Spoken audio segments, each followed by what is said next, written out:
Samantala, Korean fugitive na nakatakas sa BI kamakailan umaming may 2 Pilipinong tumulong sa kanya.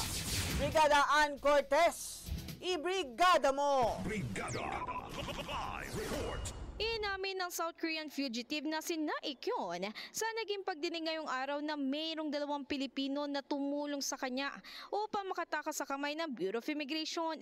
Kung saan base sa kanyang mga naging kasagutan kay Senadora Risa Hontiveros ay sinabi niya na nagngangalang Paul at Raul ang mga Pilipinong tumulong sa kanya at bilang kapalit sa tulong ng mga ito ay nagbigay siya rito ng 6 na milyong piso.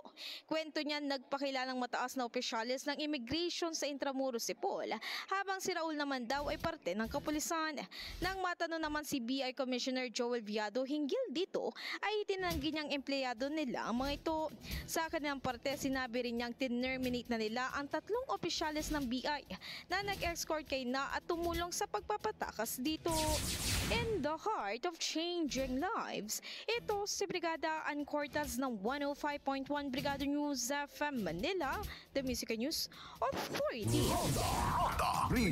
Ang bahaging ito ay hatid sa atin ng Power Cells Herbal Capsule. Tuldukan ang sakit dahil ikaw ang sandigan.